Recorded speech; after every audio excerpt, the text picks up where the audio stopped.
فقد قال رسول الله صلى الله عليه وآله وسلم إن الله عز وجل يحاسب كل خلق إلا من أشرك بالله عز وجل فإنه لا يحاسب ويؤمر به إلى النار. صلوات.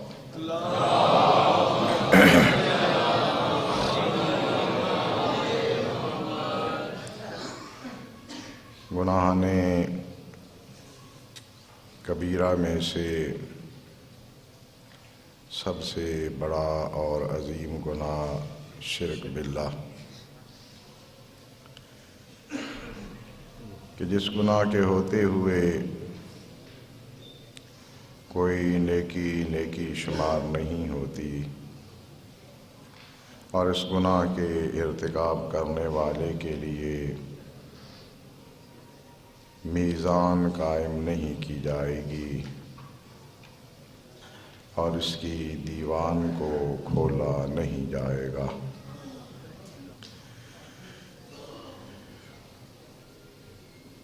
میں گزشتہ خطبات میں عرض کر چکا ہوں کہ توحید کا تعلق ذات سے ہوتا ہے، افعال سے، حق تعالیٰ کی صفات میں توحید، اس کی عبادت میں توحید، اس کی حاکمیت میں توحید، اور ان تمام اقسام میں سے اگر کہیں پر بھی اس توحید کے منافی کسی چیز کا انسان عقیدہ رکھ لیتا ہے تو وہ شرک باللہ شمار ہوتا ہے۔ پچھلے خطبہ میں صفات کی نسبت احادیث آل بیت علیہ السلام کو تلاوت کیا تھا۔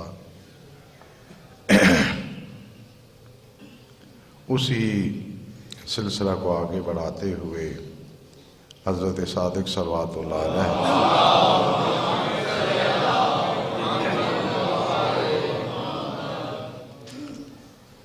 سے منقول حدیث مبارک، جس میں حضرت نے ارشاد فرمایا، من زعم ان اللہ من شیء او فی شیء فقد اشرک،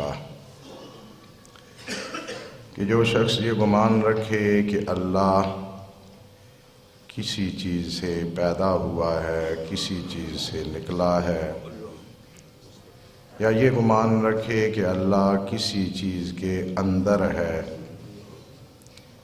جیسے لباس کے اندر انسان ہوتا ہے، کمرے کے اندر انسان ہوتا ہے، ظرف اور مظروف کی جو نسبت ہوتی ہے، گلاس یا جگ کے اندر پانی ہوتا ہے، یہ فی سے تعبیر کیا جاتا ہے عربی میں۔ اگر کوئی یہ گمان پیدا کر لے تو اس نے شرک کا ارتکاب کیا۔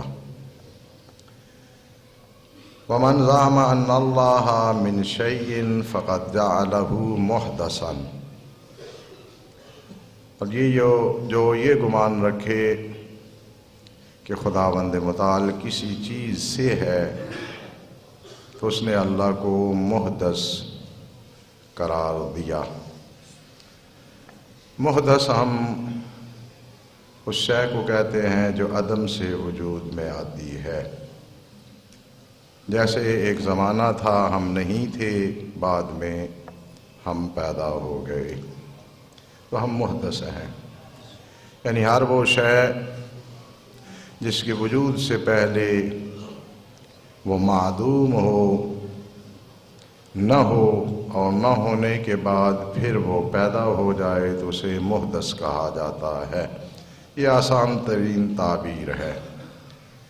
تو جو شخص بھی اس کا قائل ہو کہ اللہ کسی شے سے نکلا ہے، اس سے پیدا ہوا ہے، تو وہ اللہ کو محدث قرار دے رہا ہے۔ اس لیے کہ جس چیز سے نکلا ہے وہ اللہ سے پہلے تھی، اور نہیں تھا تو پھر ہوا ہے، اور یہ وہی محدث ہونا ہے۔ وَمَنْ زَعَمَ أَنَّهُ فِي شَيْءٍ فَقَدْ زَعَمَ أَنَّهُ مَحْصُورٌ، اور جو یہ گمان کرے کہ حق تعالیٰ کسی چیز کے اندر ہے، کوئی شے اس کا ظرف ہے اور یہ اس کا مظروف ہے، تو اس نے یہ گمان کیا کہ اللہ محصور ہے۔ کوئی چیز بھی کسی چیز کے اندر ہوتی ہے تو جو اس کا ظرف ہے وہ اس پر حاوی ہوتا ہے، اور اس کی حد ہو جاتی ہے کہ یہ شے یہاں سے یہاں تک ہے۔ اگر کوئی اس کا قائل ہو جائے کہ اللہ کسی چیز کے اندر ہے تو اللہ محصور ہو جائے گا۔ وَمَنْ زَعَمَ أَنَّهُ عَلَى شَيْءٍ، اور جو یہ گمان رکھے کہ حق تعالیٰ کسی چیز کے اوپر ہے، جیسے عوامی تعبیر میں کہا جاتا ہے کہ اللہ عرش پر ہے، تو اگر کوئی اس طرح کہے کہ اللہ فلاں چیز پر ہے، عرش پر ہے، کرسی پر ہے، آسمانوں پر ہے، تو پھر وہ اللہ کو محمول قرار دے رہا ہے۔ معمول یعنی جو چیز اٹھائی گئی ہو۔ تو یہ بھی ممکن کی صفات میں سے ہے۔ اللہ محمول نہیں ہوتا، نہ اللہ محصور ہوتا ہے، نہ اللہ محدث ہوتا ہے۔ اس کے بعد جس حدیث کی تلاوت کر رہا ہوں یہ کافی قابل غور حدیث مبارک ہے، اور توجہ سے اس کو مفہوم کو سمجھنے کی کوشش فرمائیں۔ یہ بھی حدیث مبارک حضرت صادق صلوات اللہ علیہ سے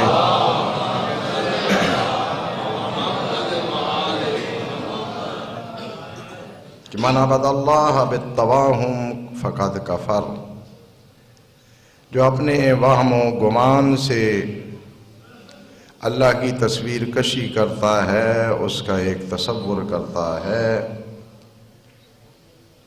ذہن میں اس کی ذات اور شخصیت کو لاتا ہے اپنی قوت واہمہ کے ذریعہ سے۔ حضرت نے ارشاد فرمایا اگر ایسے اللہ کی کوئی عبادت کر رہا ہے تو وہ کفر کا ارتکاب کر رہا ہے۔ وَمَنْ عَبَدَ الْإِسْمَ وَلَمْ يَعْبُدِ الْمَعْنَى فَقَدْ كَفَرَ، ایک لفظ اللہ ہے جسے اسم الہی سے تعبیر کیا جاتا ہے، اور ایک اس کے مقابلہ میں اللہ کی ذات ہے۔ سب اسماء میں یہی ہوتا ہے کہ ایک اسم ہوتا ہے اور ایک اس کا مسمى۔ مسمى جس شے کا وہ اسم ہوتا ہے اسے مسمى کہا جاتا ہے۔ کسی نے اپنے بیٹے کا نام زید رکھا، زید اسم ہے، اور وہ بیٹا جس کا نام رکھا گیا ہے وہ مسمى ہے زید کا۔ تو جو شخص اسم کی عبادت کرتا ہے اور معنی کی عبادت نہیں کرتا، یعنی اس اسم کے مقابلہ میں جو ذات حق ہے، جو مسمى ہے اس اسم کا، تو اس نے کفر کا ارتکاب کیا، اس لیے کہ اسم اللہ ہمارا معبود نہیں ہے۔ اسم اور شے ہے اور مسمى اور شے ہے۔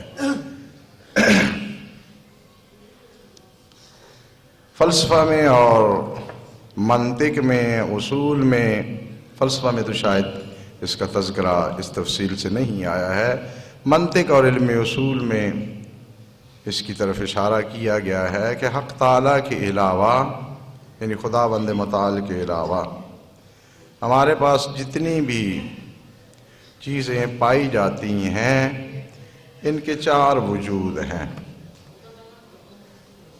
یہ پنجابی اور اردو والا وجود نہیں کہہ رہا ہوں، پنجابی میں وجود جسم کو کہتے ہیں، جو زیادہ موٹا شخص ہوتا ہے ہم کہتے ہیں کہ اس کا وجود بڑا بھاری ہے، یہ وجود نہیں۔ وجود عربی میں ہستی کو کہا جاتا ہے نہ ہونے کے مقابلے میں، عدم کے مقابلہ میں جو چیز ہے اسے وجود کہا جاتا ہے، جسم اور چیز ہے۔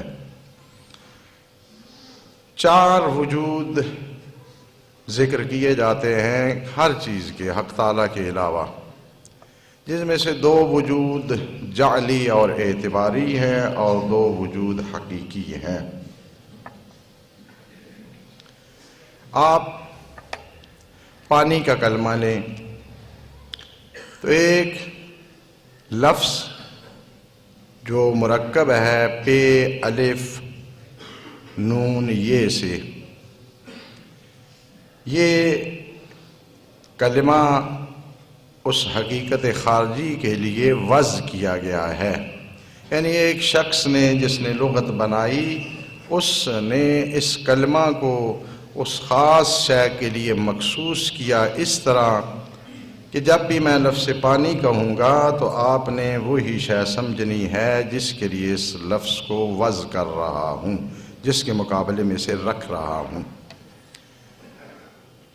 تو یہ ایک اس پانی کا وجود ہے، اس وجود کو وجود لفظی کہا جاتا ہے۔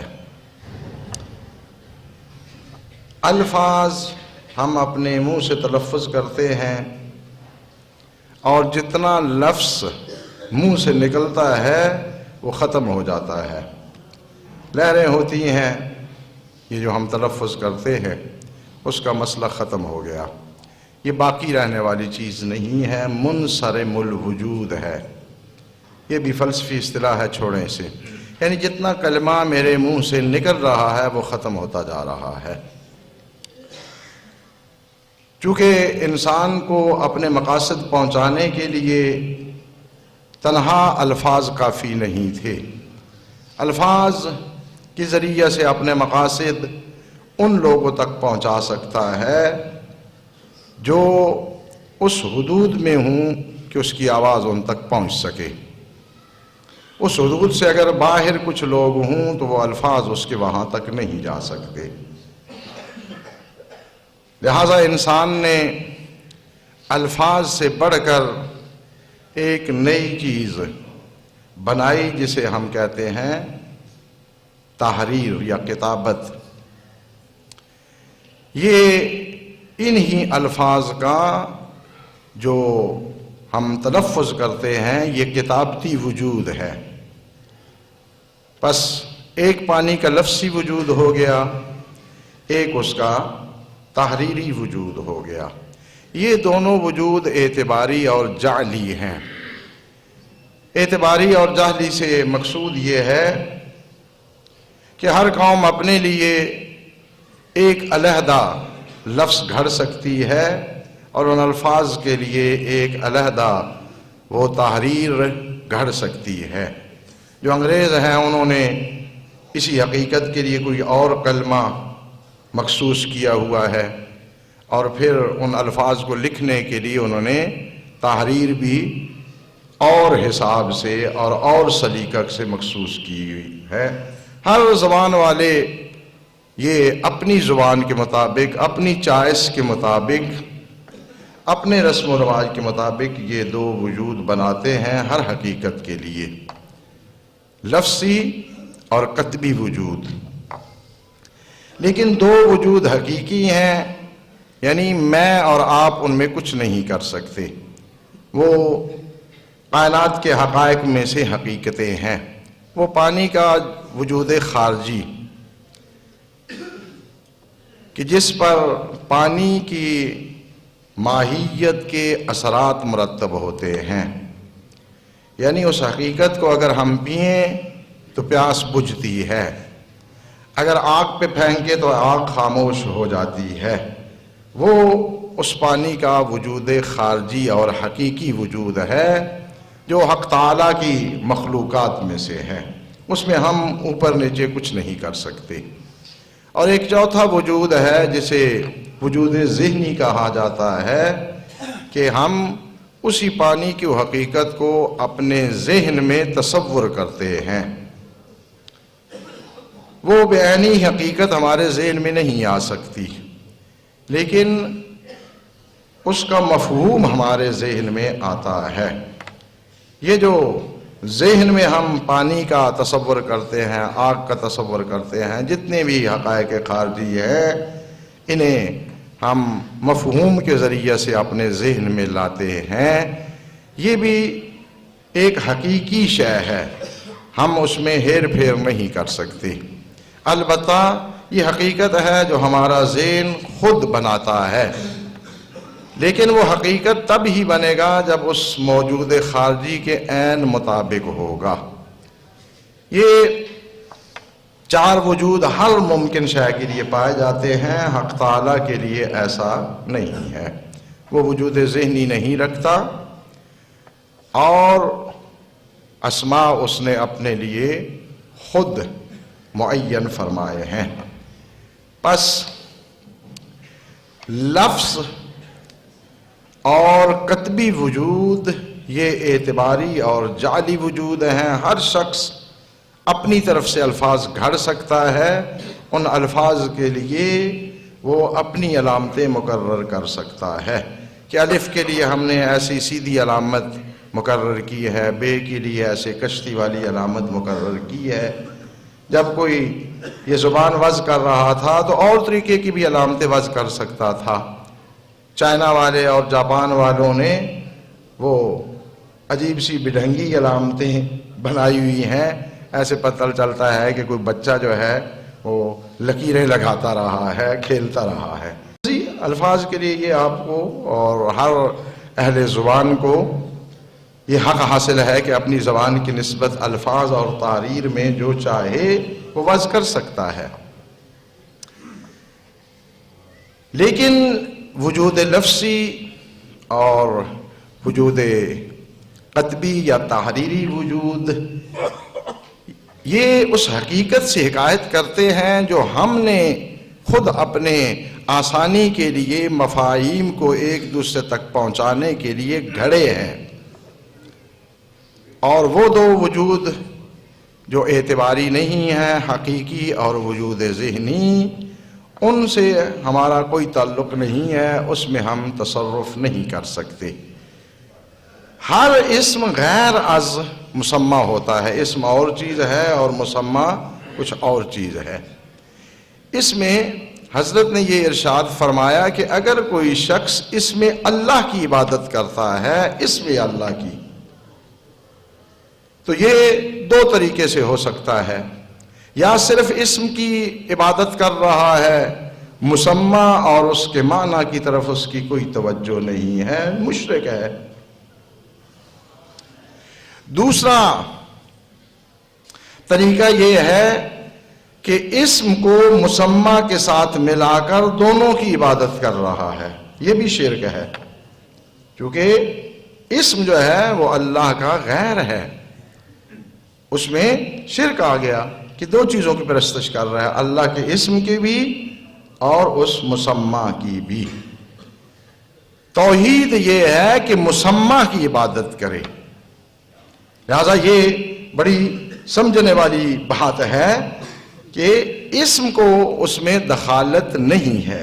حضرت نے ارشاد فرمایا کہ من عبد اللہ بالتوہم فقد کفر، جو اپنے وہم سے اللہ کی عبادت کرتا ہے اس نے کفر کیا۔ ومن عبد الاسم ولم یعبد المعنی فقد کفر، جو اسم کی عبادت کرتا ہے اور معنی کی عبادت نہیں کرتا جو مسمى ہے تو اس نے بھی کفر کیا۔ ومن عبد الاسم والمعنی فقد اشرک، جو اسم اور معنی دونوں کی عبادت کرتا ہے اس نے شرک کا ارتکاب کیا۔ ومن عبد المعنى بإيقاع الأسماء عليه بصفاته التي يصف بها نفسه فعقد عليه قلبه ونطق به لسانه في سر أمره وعلانيته فأولئك أصحاب أمير المؤمنين عليه السلام۔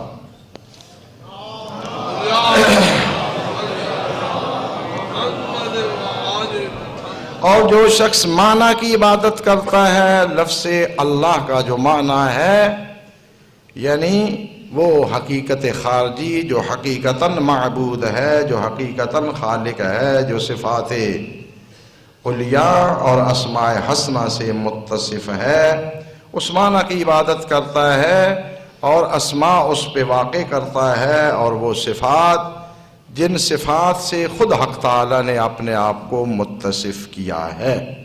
یہاں بڑی ایک نقطے والی بات ہے کہ حق تعالیٰ کو ہم اپنی مرضی سے کسی اسم سے متصف نہیں کر سکتے، نہ کسی صفت سے متصف کر سکتے ہیں۔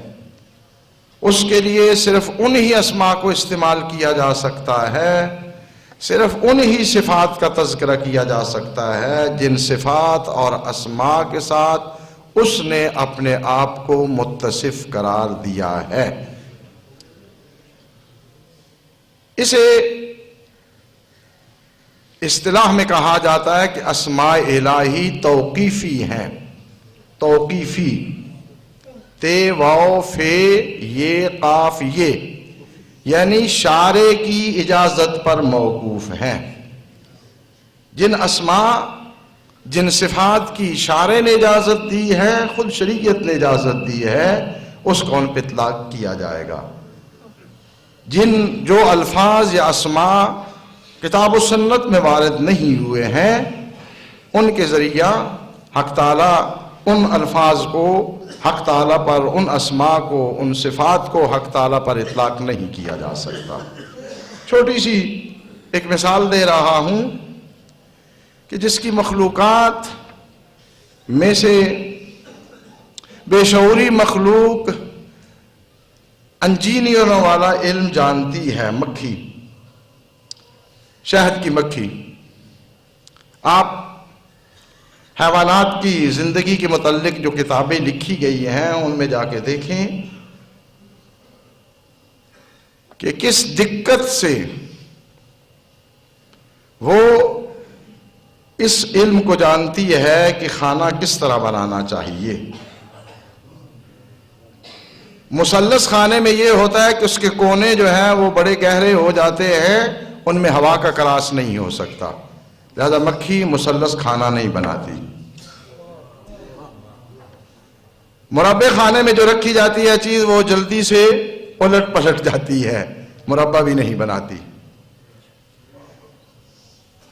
تو جا کے دیکھیں، وہ کونے بناتی ہے لیکن ان کونوں کا فاصلہ اتنا ہوتا ہے، مثلث والا نہیں ہوتا کہ وہاں ہوا نہ جا سکے، ان میں اتنا فاصلہ ہوتا ہے کہ ہوا جا سکتی ہے۔ تو جس نے اس مکھی کی فطرت میں یہ سب علوم کی پیچیدگیاں رکھ دی ہیں، اسے آپ انجینئر نہیں کہہ سکتے، اللہ کو انجینئر نہیں کہہ سکتے، اگرچہ اس نے یہ تعلیم اپنی مخلوق کو دی ہے، اس لیے کہ انجینئر کا کلمہ کتاب و سنت میں وارد نہیں ہوا ہے۔ تو یہ بڑی دقیق اور حافظے کے سپرد کرنے والی بات ہے۔ ہمارے عوام میں، معاشرے میں بہت سے الفاظ ایسے جو کتاب و سنت میں وارد نہیں ہوئے ہیں، وہ حق تعالیٰ کے لیے استعمال کرنا شروع کر دیتے ہیں۔ یہ گستاخی ہے، اس لیے کہ ہمیں نہیں پتہ ہے کہ یہ اسم اس پر اطلاق کرنے سے اس ذات مقدس کا ہم احترام کر رہے ہیں یا العیاذ باللہ شرک یا کفر کا ارتکاب کر رہے ہیں۔ لہذا اسماء الہی اور صفات الہی توقیفی ہے، یعنی جو الفاظ، جو اسماء، جو صفات قرآن و سنت میں وارد ہوئے ہیں ان کا تو حضرت حق پر اطلاق کیا جا سکتا ہے، اس سے آگے کسی کو اجازت نہیں ہے کہ کوئی اپنی طرف سے صفت یا کوئی اسم حق تعالیٰ کے لیے ایجاد کرے اور اس پر اس کا اطلاق کرے۔ اور یہیں سے آپ کی خدمت میں یہ بھی عرض کرنا چاہتا ہوں کہ یہی کام توقیفیت والا اس کے مخصوص نمائندوں کے لیے بھی ہوتا ہے۔ نبی یا امام کے لیے بھی ہم کوئی لقب یا صفت گھڑ نہیں سکتے۔ جو صفات، جو الفاظ انہوں نے اپنے لیے منتخب فرمائے ہیں، ہم وہی الفاظ ان کے لیے استعمال کر سکتے ہیں، اس لیے کہ ہم جاہل ہیں، اور جہالت کی وجہ سے کہیں ایسے الفاظ کی نسبت اس طرف نہ دے دیں جو واقع میں ان کے لیے عیب شمار ہوتے ہوں۔ وہ مشہور و معروف مثال ہے کہ کوئی بڑھیا گئی تھی تحصیلدار کے پاس، تو اس نے بڑھیا کا فوراً کام کر دیا، تو بڑھیا بڑی خوش ہوئی، اسے دعائیں دینے لگی کہ اللہ تجھے پٹواری لگائے۔ اسے پتہ نہیں ہے کہ پٹواری اس کے نیچے کام کرتا ہے، وہ اپنی طرف سے دعائیں دے رہی تھی۔ جہالت کے ساتھ جب کسی کی تعریف کی جاتی ہے تو وہ ایسے ہی ہوتی ہے، تحصیلدار کو بندہ پٹواری بننے کی دعائیں دینا شروع کر دیتا ہے۔ یہ جو مناصب الہی ہیں، منصب نبوت و امامت، رسالت، یہ عظیم منصب ہیں، ان پر جو فائز ہوتے ہیں، ہمارے علم، سوچ، عقل اور شعور میں اتنی گنجائش ہی نہیں ہے کہ ہم یہ تشخیص دے سکیں کہ یہ کام ان کے لیے باعث عزت و احترام ہے یا باعث اہانت ہے۔ لہذا وہی تک رہنا چاہیے جہاں تک انہوں نے خود حد مقرر کی ہے، اس لیے کہ ہو سکتا ہے کہ ہم اپنی جہالت کی وجہ سے بڑی سے بڑی ایک بڑائی ان کے لیے ثابت کر رہے ہوں اور ان کے نزدیک وہ عیب شمار ہوتا ہو۔ لہذا یہ سب چیزیں توقیفی ہیں، اس میں اپنی طرف سے بڑا بننے کی کوشش نہیں کرنی چاہیے۔ اور وقت کے دامن میں اب گنجائش بھی نہیں ہے، ایک مختصر سی حدیث مبارک۔ بہت سے لوگ حق تعالیٰ کے لیے ایسی صفات، ایسی چیزوں کی نسبت دے دیتے ہیں جو جسمانیت پہ دلالت کرتی ہیں۔ حق تعالیٰ جسم سے مبرہ و منزہ ہے، بڑی دفعہ کہہ چکا ہوں کہ جسم عیب ہے حق تعالیٰ کے لیے، اس لیے کہ جہاں جسمانیت ہوتی ہے وہاں محتاجیوں کا انبار اکٹھا ہو جاتا ہے۔ ہر جسم کو غذا کی ضرورت ہے، ہر جسم کے اجزاء ہوتے ہیں، ہر جسم کو مکان کی ضرورت ہے، ہر وہ جسم جس کے اندر کوئی چیز جاتی ہے اس سے باہر بھی نکلے گی۔ یہ سب ضرورتیں ہیں جسم کی، غذا کی ضرورت ہے، اسے مکان کی ضرورت ہے، جسم کو زمانے کی ضرورت ہے، اور اپنے زندہ رہنے کے لیے غذا کی ضرورت ہے۔ اور پھر جب میں غذا کہہ رہا ہوں اس میں بہت سی اور ضرورتیں آ جائیں گی۔ پھر جسم از خود ہو ہی نہیں سکتا، جسم کو اپنے بنانے والے کی ضرورت ہے، اور جب تک وہ جسم رہتا ہے اس وقت تک اپنے بنانے والے کا محتاج رہتا ہے، وہ لمحہ بھر اپنے بنانے والے سے مستغنی نہیں ہو سکتا۔ اس کی سادہ سی مثال ہے، یہ پنکھا لٹکا ہوا ہے، جب تک اوپر والی چیز اسے پکڑے رکھے یہ فضا میں ہے، اگر وہ رابطہ وسط میں منقطع ہو جائے تو یہ گر جائے گا۔ خالق اور مخلوق کا بھی یہی رابطہ ہوتا ہے، جب تک خالق کی توجہ ہوتی ہے اس مخلوق پر وہ مخلوق موجود ہوتی ہے، اور جو ہی اس سے رابطہ منقطع ہو جائے، اپنی توجہ ہٹا لے تو پیچھے کچھ بھی نہیں بچتا۔ فرمایا حضرت نے سکر بن دلف حضرت ابو الحسن علی ابن محمد سلام اللہ علیہ سے سوال کرتا ہے، کہتا ہے کہ میں نے حضرت کی خدمت میں عرض کی کہ انی اقول بقول ہشام بن حکم، ہشام بن حکم خداوند متعال کی جسمانیت کا قائل تھا۔ فغضب علیہ السلام، حضرت غضبناک ہوئے، ثم قال، پھر ارشاد فرمایا، ما لکم ولقول ہشام بن حکم، تمہارا کیا تعلق ہے ہشام بن حکم کے قول سے؟ انہو لیس منا من زعم ان اللہ جسم، اس کا ہم سے کوئی تعلق نہیں ہے جو یہ عقیدہ رکھے کہ اللہ جسم ہے۔